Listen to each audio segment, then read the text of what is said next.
Tere, olen Kristjan Kuutok ja tänases videos sinu uus sõber Onu Sam Ameerikast tutvustan ma sulle seda karismaatilist meest. See on siis idioom Uncle Sam ja see on selline mees, kes maksab ära sinu laenud. Et ma kohe seletan lähemalt, aga ma ütlen sulle sissejuhatuseks veel, et ma juhin igapäevaselt rahalise vabadusele suunatud fondi, mida partneritega teeme. Ja see videosari on mõeldud siis sellise Eesti investeerimismõtteviisi propageerimiseks mõningaseks ja sulle inspiratsiooni andmiseks. Onu Sami kohta selline asi, et ta on karismaatiline mees, ta maksab su laenud ära, aga mida ta veel teeb, ta võtab su raha ka ära, kuna ta on päris võimekas selles, et lihtsalt sa paned selle raha ükskõik kuhu silmalt ära, pangakontole, madratsi alla, kuhugi kappi otsa, aga ta leiab selle igalt poolt üles, et kuidas ta seda suudab. Ta kasutab oma karismat selleks, et ta trükib uut raha juurde ja see raha, mis on sinu kodus, see muutub üha väärtusetumaks. Et ühesõnaga asja mõte on see, et säästjad kaotavad sellest Onu Sami rahatrükist igal juhul 100%. Kuidas sa ennast selle vastu kaitsta saad ainult selles, et sa omad reaalseid varasid. Reaalsete varade all ma loeks ka aktsiad, mis on ikkagi mingi reaalsed ettevõtted, nagu kui sa omad seda Apple'i firmat ja sa omad sellest telefonist 0,015%, siis see on ikkagi reaalne asi, mida inimesed kasutavad, mida on vaja. Aga kui sa omad raha, siis raha väheneb, aga selle Apple'i aktsiad tõusevad lihtsalt sellepärast, et rahanumber juba esiteks muutub. Et lihtsalt sa saad pärast rohkem, et see on kindlasti viis, kuidas kui sa Uncle Samiga koostööd teed, sa saad sellest võita, kui sa koostööd ei tee ja hoiad raha kodus, siis ta lihtsalt võtab nahaalselt selle raha sult ära.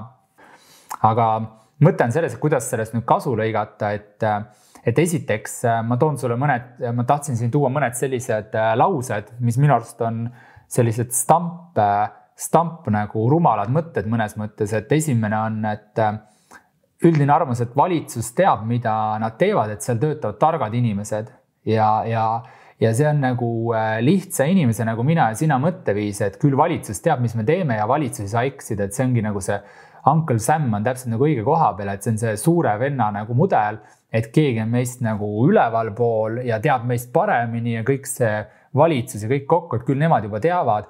Aga mul on sulle halb üllatus, et tegelikult ega nad ei tea või nad lihtsalt ei saa midagi paremat teha kui seda, et nad lihtsalt trükivad seda raha meile juurde. Ja mida see meile tähendab seda, et me peaksime kindlasti investeerima ja sellest kasu lõikama ja mingite tingimustel vahest isegi laenama, aga siis see laenamine nagu kahe teraga mõõk, et me oleme kindel, et me neid osamaksid jaksime tagasi maksta ja intresse ja et meie investeeringud suurenevad oluliselt rohkem kui need laenumaksed, sest muul juhul meil ei ole mõtet seda teha, et see on liialt riskantne. Aga see võib olla mõeldav. Ja teine punkt, mis on selline rumal mõte, et mida valitsused ütlevad, et ma just lugesin üks päev, et USA's vabariiklased ja demokraadid leppisid kokku, et ühe korra trükime veel, et siis lõpetame. Et see on selline huvitav mõte, et kas sa arvad, et see on tõsi või mitte? Et mina arvan, et kindlasti see ei ole tõsi. Ja kui sa nüüd tahad mingit tõestust, et valitsus võib sulle valetada, et sa ei oleks sellest suure venna narratiivis kinni, siis ma toon sulle kolmandaks siin sellise lause, et Euribor ei saa negatiivseks minna.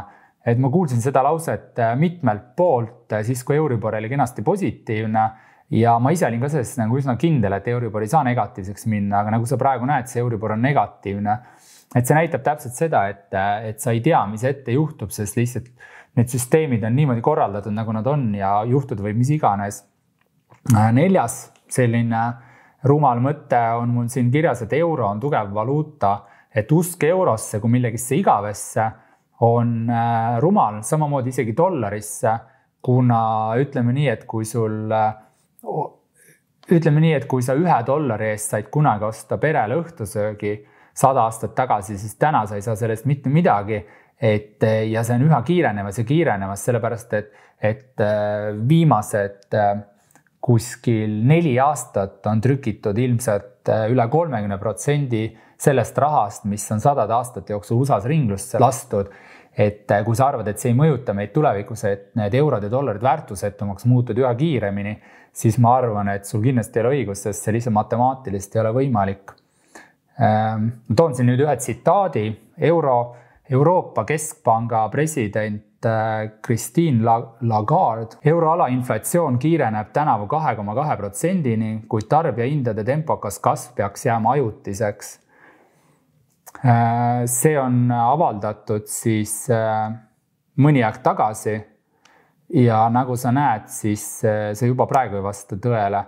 Siin on mul järgmine Lagarde'i tsitaat. Järgmiseks aastaks prognoosib Keskpank 1,7% suurust inflatsiooni. Et kas usud, et 1,7% võiks olla võimalik praegu inflatsiooni selle rahatrüki jooksul ja kui sa vaatad, mis täna toimub, ma olen täiesti kindel, et see ei vasta tõele. Aga siin üks vanem ütlus, 2023 aastaks prognoosib Keskpank 1,5% suurust inflatsiooni. Kõik natuke sarnased. Siis siin on üks teine lause.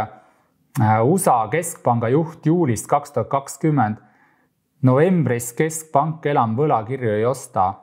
See on nüüd väga huvitav, kuna praegu on oktoober ja me räägime juulist, et enam nad võlakirju ei osta ja kui sa vaatad täna, kui palju neid võlakirju ostetakse, siis sa võiksidki märgata seda, et selles on mingi teatud muster, et lihtsalt nad ei suuda peatada seda protsessi, mis on toimunud ja need valed lihtsalt kuhjud üksteise otsa. Et kui ma enne ütlesin siin, et ühe korra trükime veel, siis lõpetame, siis mulle tuleb kuidagi mingi selline pilt silme ette, kus narkomaanid või mingid tarvitajad on kokku kogunenud ja siis lepivad kokku, et okei, et teeme nii, et me ühe korra teeme veel, aga siis lõpetame, et nagu raudsed, et see on nagu viimane. Et see on täpselt selline olukord ja ma ei mõtlegi nendest inimestest halba, vaid lihtsalt süsteemi olukord on selliseks kujunenud. Ja nagu ma ütlesin, me kõik oleme selles osalised ja lihtsalt midagi ei ole teha, aga hea on lihtsalt, kui sa investeerimishuvilisena seda silmas pead ja saad aru, et see, mida sa ajalehest loed, mida ütlevad sulle Lagarde või siis Keskpanga juht, mida ta ütleb sulle näiteks juulist 2020 ja sa loed seda, et sa ei pea seda puhta kullana võtma, sest et see ei ole puhas kuld. Mis kulda puutub, mul on sulle üks huvitav näide veel, olümpia kuldmedal, et see kõlab nagu kuld, aga viimati oli see kuld 100 aastat tagasi ja täna on seal kulda vist 6 grammi või natukene vähem ja 100 aastat tagasi oli see täiesti kuld, viimati vist kas Berliinis või Rootsis või kus see viimane oli. Aga igal juhul kogu mõte ongi see, et see ongi tänapäeva elu, et kõik on nagu pealt kuld, see nii raha kui need kuldmedalid, aga tegelikult seda kulda enam sees ei ole, seda raha enam sees ei ole. Et kogu selle pika jutu moraal on see, et ära usu neid pealkirju, mida sa rahatrükist loed. See karismaatiline uus sõber Onu Sam, ta valetab sulle nagu siin Euroopas, aga siin ei ole sellist head idioomi, et ta on karismaatiline ja veenem, kuna ta on selline suurem jõud. Aga kui sa sellest läbi näed, siis sa hakkad nägema neid mustreid, et mida sina tegema peaksid. Loodan, et sa jõuad selleni, et sa peaksid investeerima ja enda tuleviku kindlustama läbi varade ja võimalusel isegi võib-olla natuke mingis olukorras seda laenama, aga hästi vähe selles mõttes või turvaliselt, et sa seda tagasi jaksaks maksta, et sa mingisse hädasse ei satuks ja et sa ei tarbiks seda laenatavat raha maha. Et see on ka, ja muidugi laenu puhul ma pean seda ka hoiatama, et kui Euribor tõuseb jälle lakke, siis tähendab seda, et ka see kodu, mida sa näiteks praegu maksad, et see 300 või näiteks 500 eurone makse võib muutuda järsku 750-seks ja isegi 950-seks, et see on nagu päris oluline vahe.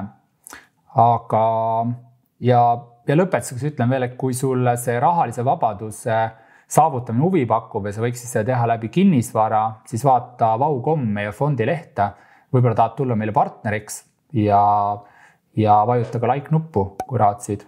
Aitäh kuulamast!